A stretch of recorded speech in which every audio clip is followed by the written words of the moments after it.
You look like your head fell on the cheese dip back in 1957.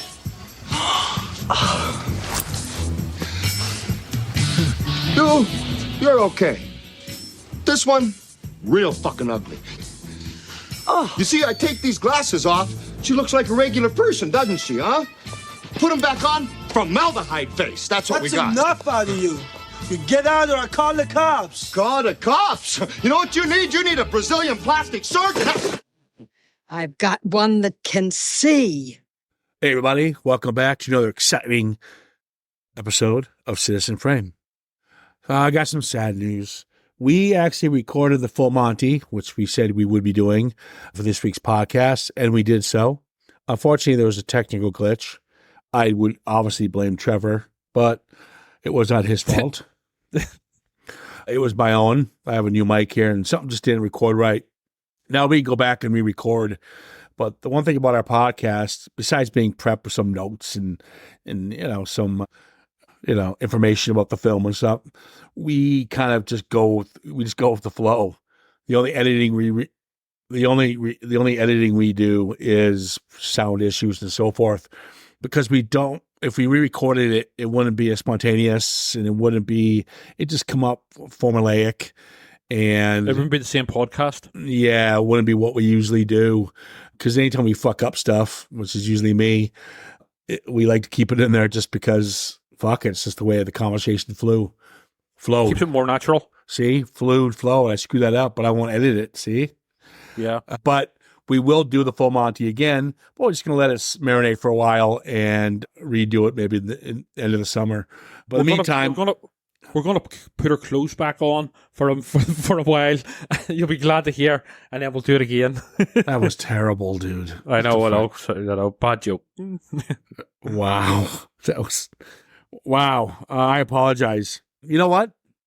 I'm not going to edit that.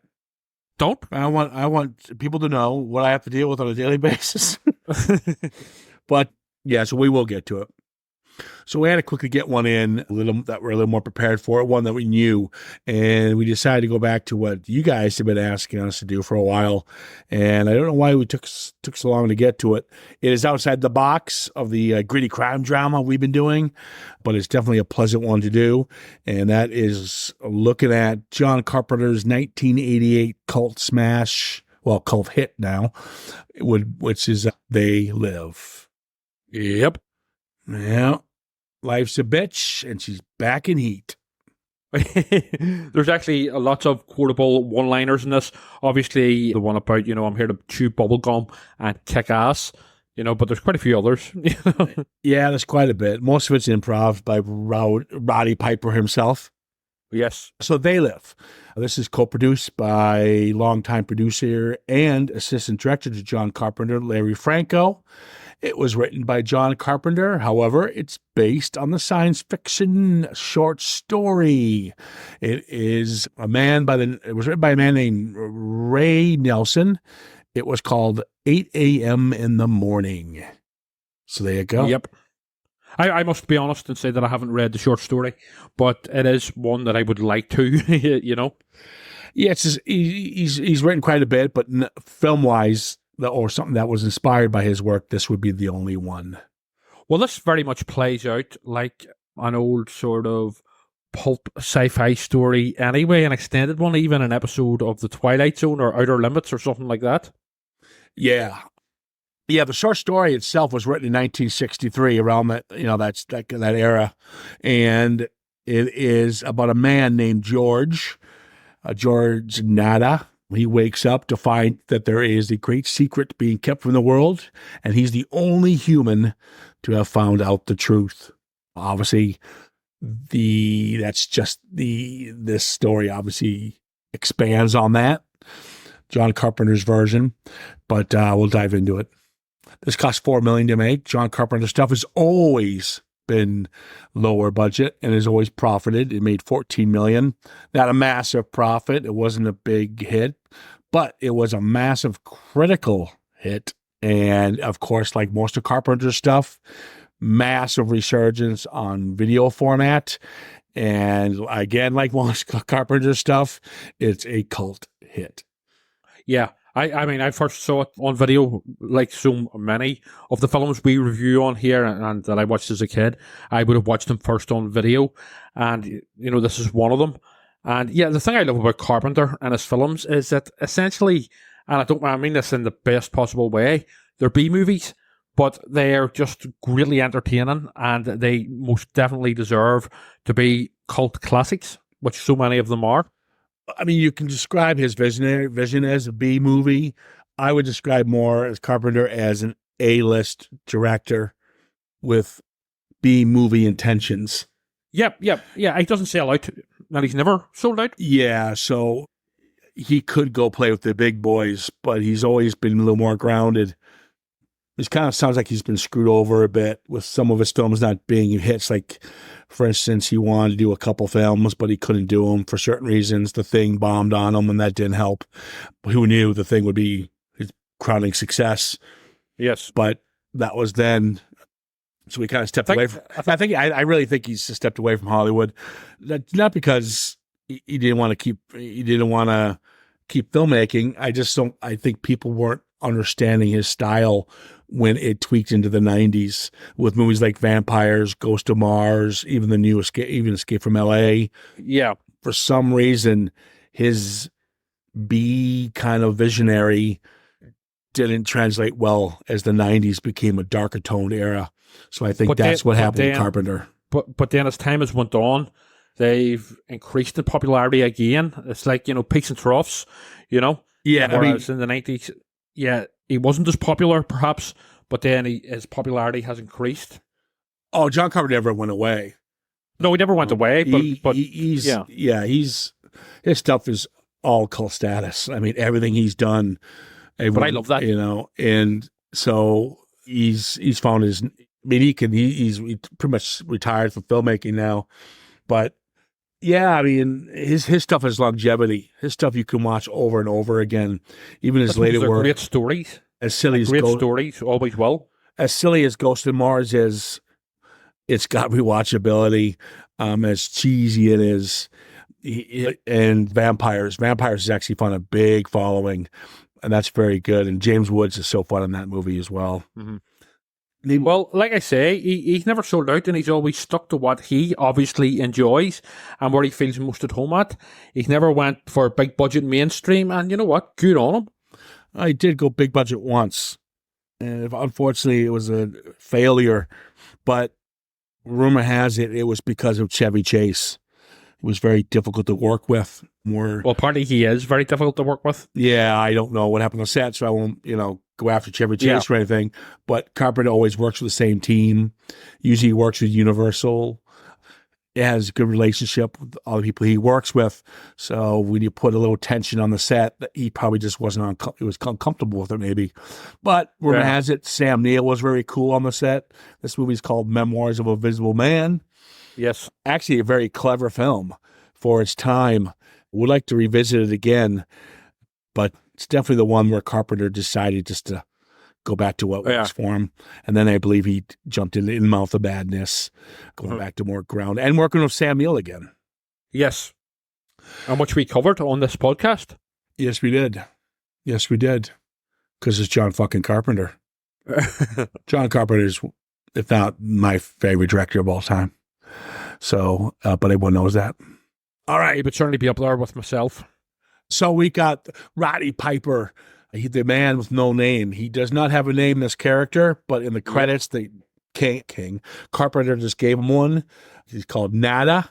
He's just named after the last name of George Nada, who was featured in the original short story. And then you've got our boy from The Thing, Keith David, who I've always liked to see in films, plays Frank. Totally. Meg Foster, I can't act at all, but something about her. Her plays Holly. Peter Jason is always fun to watch as Gilbert. And then you got George Buckflower, the Drifter. Now, George Buckflower has a smaller part in the beginning, but we'll get to it. He has a bigger part near the end. But the reason I mention him is because he's in all the Carpenter stuff. And also, he also plays another homeless guy in Back to the Future.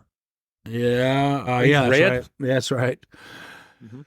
George Buckflower just passed away, just recently, but you'll know him from you'll see his face. You'll know right away Carpenter. He's got that raspy voice, and he's always been the one. He's my favorite line in Carpenter's The Fog. He's the fisherman who says, "There's no fog bank out there." See the movie, you'll get what I'm talking about. But so it's nice to see him. I haven't seen The Fog in years. I'm going to have to revisit it. I watch The Fog. Yeah, it's brilliant. Once every couple of months, if not more. It's such a fucking great. I remember, really enjoying it as a kid. Find it really spooky. So the film itself is I don't know how to go with it, really. See, you brought in Roddy Piper. In the 80s, you had all these wrestlers, like now, where you've got UFC people and wrestlers like The Rock, John Cena, Batista, were really finding their niche and doing well, and they deserve it. Kudos. In the 80s, they tried to do that. Didn't really translate as well. Roddy Piper. I think Andre the Giant was a wrestler, but he did The Princess Bride. And then you had Hulk Hogan, obviously, Rocky III at the time. So you have these wrestlers now doing their transition into acting, which actually I could see because, especially for the action film, because people don't realize this, well, I'm sure most of them do actually, that a wrestler is an actor because everything they do is staged. But it's staged very well. I mean, these guys are pretty much stunt workers. Totally. So it does make sense. And I will say, Roddy Piper, not the greatest actor of all time, but man, is he likable.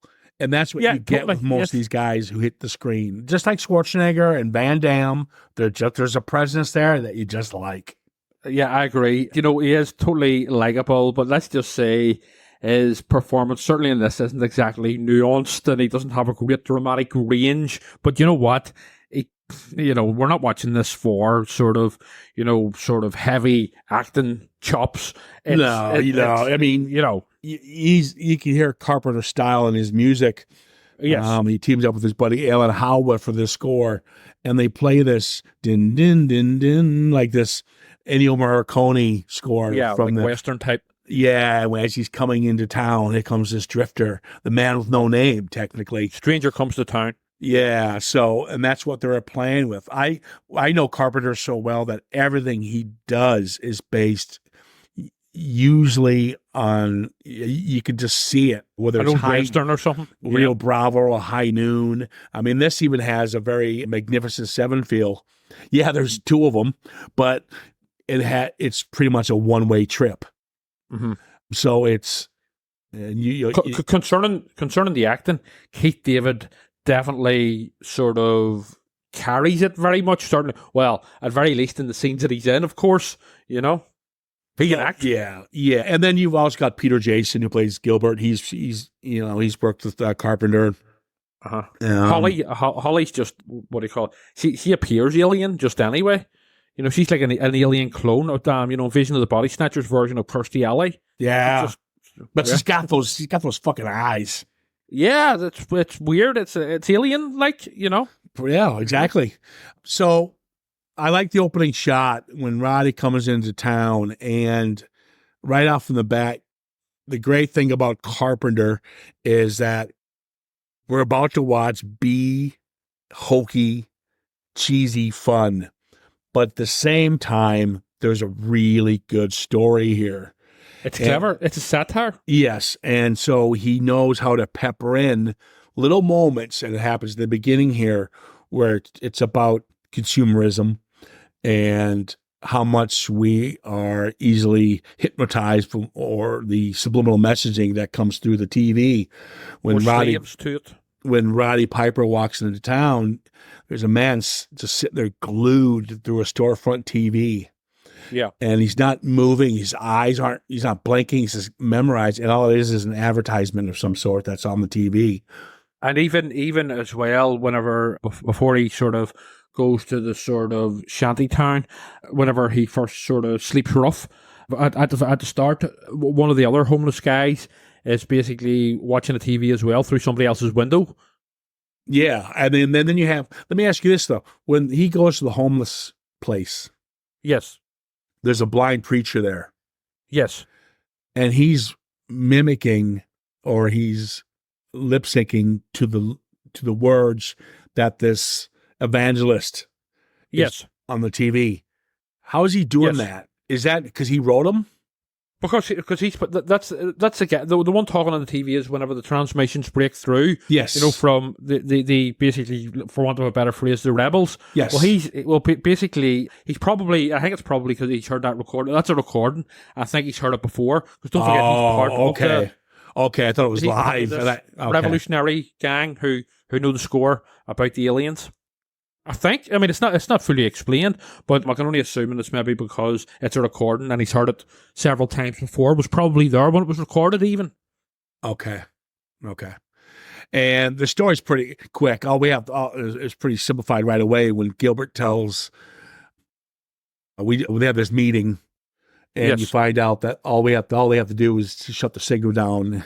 It's so simple, and I know. But still clever. Yeah, it is. That's what I was saying. But it's so all they have to do is break down the satellite dish on top of this radio station, which it could just, sounds like a pretty simple. Yeah, but it's not about that. I mean, while the main sort of objective is simple, it's more about his journey. And I mean, it's quite a short film as well, an hour and a half just. But but there's all that clever commentary about sort of mindless consumerism and all the rest. When Nada finds that the church is kind of like something's going on in the church, and he finds the glasses, and this is where things turn a bit, and this is where once we're already introduced to Frank, which is Keith David, but he finds these glasses and he goes for a walk and he puts them on and he sees everything black and white. Again, Carpenter being so stylish. I think one of the reasons he went black and white, not for the obvious reasons, it's, black and white. It's because when he puts on the glasses, it looks like something from the 50s. Oh yeah, totally. I mean, this is very much got sort of 1950s B-movie vibes about it. And obviously Carpenter, going by his other work, like The Thing and stuff, obviously Carpenter is a big fan of this type of story. So, yeah. I mean, even the spaceships and all that you don't see whenever they have the glasses off, are very 1950s-esque. Yeah, and that's what he does throughout this entire film, is that he pretty much shows his love for the area he grew up with, or the cinema. He's done it with Assault on Precinct 13. He's done, obviously, The Thing, which is a remake of Thing from Another World. Escape from New York even has this kind of vibe to it. It's like a Western, Escape from New York, Yeah. I mean, everything he touches.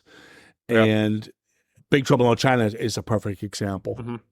Mm-hmm. I would say as well, whenever I was watching it for this particular time for the podcast, I was thinking Roddy Piper is basically playing Kurt Russell, playing this type of role here, not as good as Kurt Russell, obviously. Yeah. But it's very much, you can 100% imagine Kurt Russell in this role. Okay, let me ask you this. Mm-hmm. When he's got the glasses on and he sees the alien, and we see subliminal message, consume, buy, obey, obey, all this stuff. Yeah. And the alien man, is reading the paper. Is he reading a real paper, or is he seeing obey, consume? Well, he's an alien, so maybe he's reading like the real text. I don't know, but that's a good point, isn't it? Because he's an alien. I think the sort of subliminal stuff is more for the humans to basically brainwash them, because they're using Earth and the humans before moving on to another planet, as it's basically said later on. So yeah, maybe he's just actually reading the news, But I like the scene where he goes into, like after this, very straight after this, he's into the shops and he's seeing them all getting their hair done and stuff, and they're, it's actually quite creepy, because then they start going for him. I think that this could have been expanded upon more, this particular scene, where they go, we've got one who can see, and they all start moving towards him. It's actually very creepy. Well, but instead of them going for him, the police come. Well, the alien police. It's kind of the one drawback I have with it is he seems to get away quite easily. Yeah, I mean, he fucking robs a bank and shoots people, blows the shit out of people and stuff. Yeah, there's really no, at this point, threat. And he's the more of the threat. To me, if this film, and I really enjoy this film, you know, there is, being honest and being sort of like super critical, there is a lack of tension and threat at times, you know. Oh, there's no tension or threat. Yeah, but what it does have, though, is just a good fucking time. Yeah, and it has cool stuff. Even at the end, it sucks when these two get it. And I know. So especially Keith David for some reason. it does its job. So it's a pretty weak death scene for Nada as well at the end. Yeah, but I think that's the way they wanted to keep it. I really do think that's Carpenter sticking with the simplicity of certain scenes, like they would do back in the like the 50s. Yeah, the groceries. I mean, it does pick up the violence quite a bit, actually. So he peppers it on. He peppers it in quite a bit. The grocery store scene is the funny. I mean, when he walks into the girl and he goes, Jesus. He goes, your head looks like it fell into the cheese dip back in 1957. And then he turns the normal woman and he says, you're okay. This one, real fucking ugly. That's right. And then she goes, it's, with the watch, she goes, I've got one that can see, or I think it's her or one of the other ones. And then that's when they start sort of moving towards him. Yeah. And then, obviously he fights the cops and stuff and, whenever they come after him. But like you said, it's all a bit too easy, Well, yeah. He gets away with it a couple times because they didn't expect it coming. Then he goes into the bank and he blows the face off one of them. So it's brutal. And I think that's why it was black and white when you were seeing that shot, because otherwise it'd be pretty brutal. So I think that's why some of the violence is... Well, it's possible. I know that Quentin Tarantino had to do it, he did it anyway with the first Kill Bill. That crazy 88 battle where it's just a bloodbath. Well, he had for the Western world. I actually have watched the color version of it that was released in sort of the Asian market, but for the Western world version, it was filmed and it had to be put in black and white due to I know it's comic book violence, but it is over the top blood splatter and heads rolling. So maybe it could be the same case here. When he has to escape from all this chaos, he kidnaps Holly. Right. How convenient. And and she just happens to work at the TV station as well. Really convenient. I mean, she should have sold this better. She's so bland. Now, and obviously this is Carpenter's direction to tell her to be emotionless, because she's pretty much like a robot. So She's like an android? What's that? She's like an android? A robot, yeah? Yeah, like I just said. Thank you. Yeah, I was agreeing with you. Yeah, but you didn't have to repeat it. Is there a fucking echo? What? Is there an echo? People, do you see? Obey, consume. Don't ask questions. Put your glasses on and fuck off. So, yeah, but that's my point. The point is obviously Carpenter would tell her, just do it emotionless. Okay? Because the big twist that she's involved in all this. She's a conspirator. But like a double agent too. I see the problem I have with that is that it doesn't work for me because I wouldn't give a fuck if she was, because I don't like her already. And yeah, that's it. I mean, also it appears she also has super strength as well, because she can throw Roddy Piper, who is built like a shit brick house and massive, and he's about twice the size of her, but she can casually with the flip of a hand throw him through a window.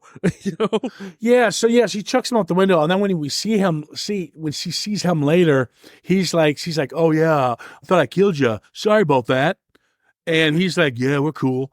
And what I don't get, the way she presents herself is so boring. It's the complete opposite. Yeah, she's a clone. It's the complete opposite of what we get from Frank and Nada's character. Yeah. They got such Keith David can act again. you know, and he's lively. Whereas Roddy Piper, not the greatest actor, but he has that presence, like you say. But yeah, but also what really miffs me, I don't know, it's just a bit of a sort of plot convenience thing, but despite her being completely emotionless and trying to kill him, he falls in love with her. Love at first sight. What? You know? Well, I don't think he did that. We'll have to go back for Holly. You know, all this really, you know, why? He's a good guy. I know. Not if you were working in the bank that day. You know? But he only killed aliens. Well, that is true. No, he didn't kill any humans. I know that. I know, but it's still quite graphic. Fuck them, they're aliens. Fucking assholes. So let's talk about the famous, it was supposed to be a few seconds, fight scene they trained for a couple of weeks for. A couple of months, I read. And yeah, so this is weird because, well, I think only Carpenter could pull this off, maybe Tarantino. And the reason I say that, it's brutal, but it's slapsticky. It's dragged out too much as well, I think. It's what? Dragged out too much. Well, that's what I think. I think it's a little too much. But when you ask people about They Live, they say two things they love about it. I'm here to kick ass and chew bubblegum, and I'm all out of bubblegum. And the fight sequence. They love this scene. And I think it's kind of overdone. It is overdone, and it's, well, not so much overdone, but overly long. It's too long. It goes on for ages. It's like eventually, like, well, what do you wait a minute? Of the other. What do you think overly done means? Well, yeah. Well, overly done could also mean like overly acted or whatever. You know, so it could mean several things actually. Oh my God. But anyway, worst podcast ever. Well, no, it's not. You know, but anyway. It's almost like a fucking advert for WWF as well. You know, because there's sort of slick moves in there. Yeah, you can tell Roddy Piper helped out a bit there with some of the stunt work and all. It was fun, but I was looking at my watch, and I mean, don't get me wrong, the outcome of it works because when he makes him put on the glasses finally. And he's like, what the fuck? Then walking out the alley and they're just beating the shit out of each other. Yeah. That is funny. So maybe the payoff works for having to be so long because the payoff is funny. Yeah. Yeah. But I mean, it could have been edited, I think. Also, what did sort of miff me as well is whenever, and it is funny, whenever they're walking down the street to go to the hotel together, after, you know, he finally got him to put on the glasses, and they're really badly injured, and even when they're in the hotel room, they're really, really, like, you know, beaten up and bruised and cut and all sorts. Then they just get a quick shower, and then they're, like, completely cured, fixed again, you know, well, back to normal. But see, isn't that what makes Carpenter so good? Because he can get away with this. And, no, I mean, I still enjoy it. Yeah, no, I'm not saying anything negative. Are you listening to anything that's coming out of my mouth? I'm agreeing with you. Are you listening to me? No, you're not. You just, oh my God. Anyways, let's give, well, Carpenter can get away with it because Carpenter can, and I do think Tarantino can get away with it because it's, I don't know, there's something about it where if there's any other filmmaker that is, and they just did a 6-minute fight scene way over the top. They're wounded and busted. We're having a good laugh with them. We're walking. They could barely stand up. And then 2 seconds later, they're like, okay, let's go fight aliens. I think it's because with Tarantino and Carpenter, I think it's because it's almost like it's self-aware. And it's also a homage to sort of old sort of B movies that would have done those sorts of things as well. The audience, people like ourselves are sort of in on the joke with them, which is pretty cool. Yeah, Carpenter and Tarantino can bring people in like that. Yes. Even when you got Roddy Piper as the lead, and God love him, God rest his soul, by the way, he passed not too long ago, a couple of years back. But yeah, it's just, and I use the word a lot, and I'm going to say it, there's charm, and it's the charm that makes it. Yeah, enthusiasm. It's just there's something about it. It puts a smile on your face. Totally. Yeah, definitely. So when they meet Gilbert at the hotel, and he tells him about this big meeting. And then Holly shows up. I'm like, what the fuck's going on here? There's actually a really good scene. It's quite a surprise whenever the bomb goes off and they're attacked by the alien sort of cops. Yeah, I have that on my notes. This is where the killing kind of goes to an art. This is the rating starts kicking in a bit, because the last act of this film is all aliens getting blown up, and this part the humans are getting it, and there's women getting shot in the back as they're running away, and they don't pull any punches here.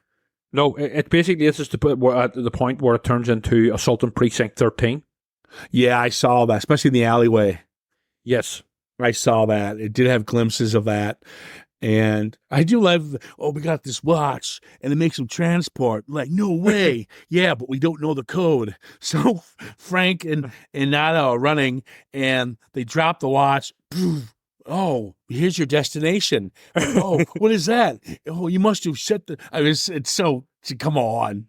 I know, but again, it's part of the sort of where it's tongue in cheek. Almost we're in on the joke, you know?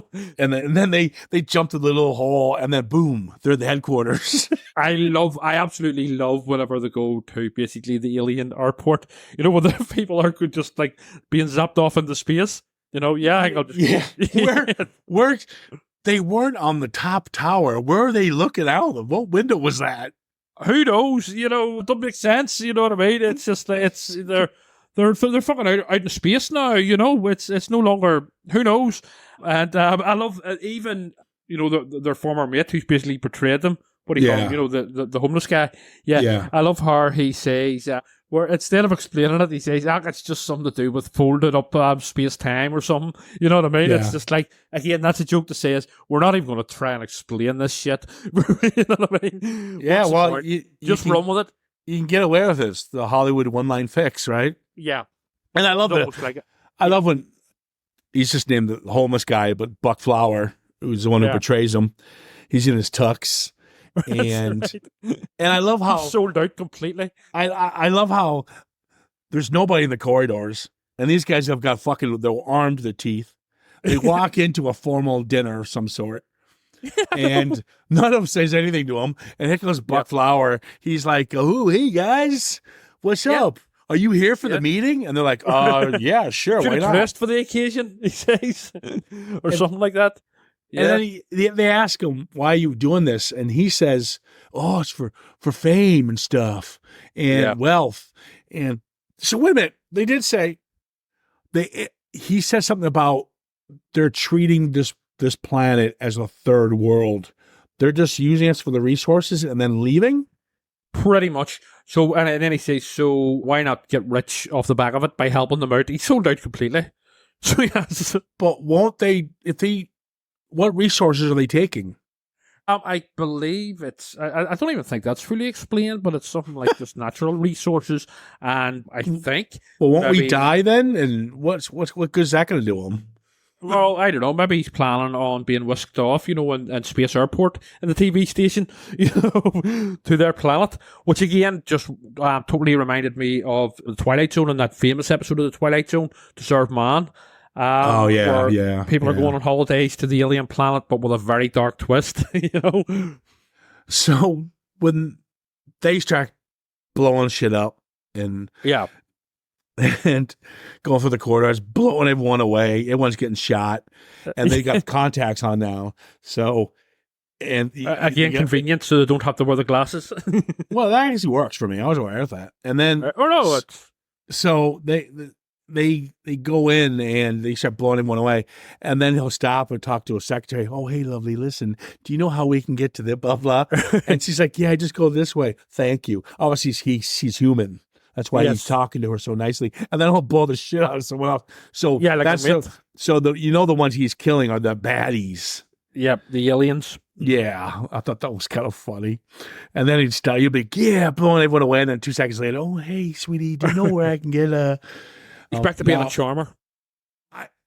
It's quick, but it's a cheat and it works. Again, I don't think I'd appreciate it in other films, but this one, we're going with it. Right. And it's when Frank gets it.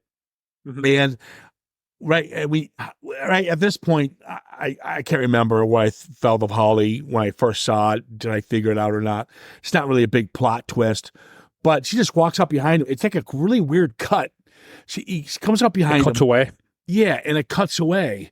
And then she shows up with the roof without Frank, and then obviously Nada puts the pieces together. But it's a nice cheat, but it shouldn't work, but it does. Does it make any sense what I'm saying? No, I know what you're saying. It's basically, I mean, yes, he's killed off screen, especially, which is a bit weird considering all the violence that we've just witnessed. So, maybe the effect or whatever, didn't work right and they didn't have time to shoot it again, or Keith David wasn't available or whatever. So they just, made that quick edit. Who knows? But, I mean, generally, this film, there's a lot of, you could pick holes in this all day. But I'm not picking a hole at it. That's my point. No, I know that. It works for some reason. Yeah.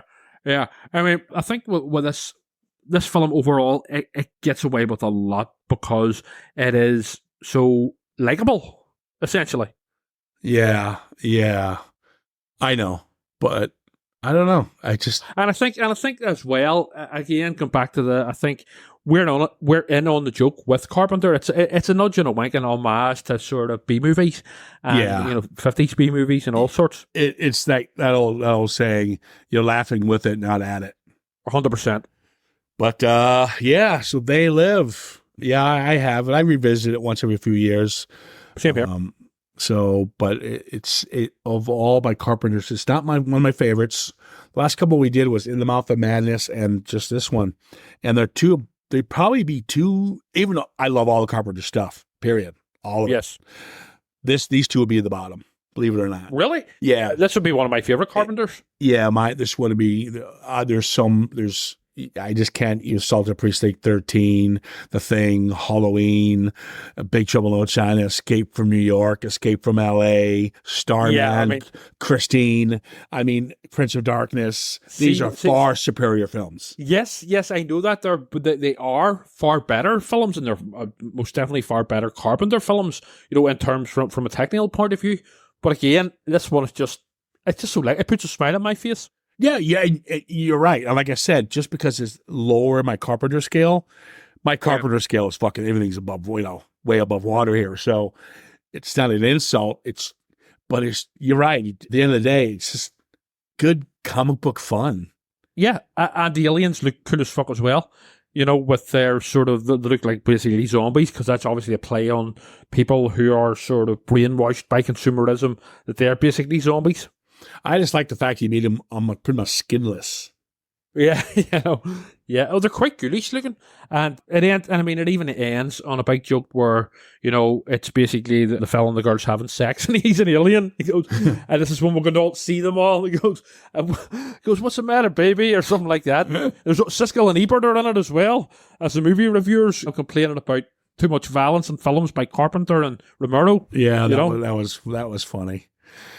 Yeah, don't get me wrong, it's definitely a good time. And it's nice taking a break after talking about that just depressing downer Dead Man's Shoes, as good as it was. Yes. All right. Yeah. So, in terms of tone, this is like a world away. Yeah. So next up, we're going to be going back to the gritty crime with The Long Good Friday with Bob Hoskins and the very young Helen Mirren. And so join us for that one. And the new issue of Phantasmagoria is out now. It's available on Amazon worldwide and, of course, locally here at Forbidden Planet and other stores within the U.S. Yep. You could give us a shout here, Citizen Frame _podcast on Instagram and, of course, Facebook. Give us a shout. They Live was a recommendation a few times by a couple of different people. And so we do honor most requests if they come through, and we'll certainly try to tackle them in a quick and timely manner. We will indeed. As long as we don't fuck up the recording. Again. And Trevor doesn't echo me. You know what? I opened the window on that one. I opened the window on that one. All right, guys, listen, take care of yourselves. We'll chat soon. Later.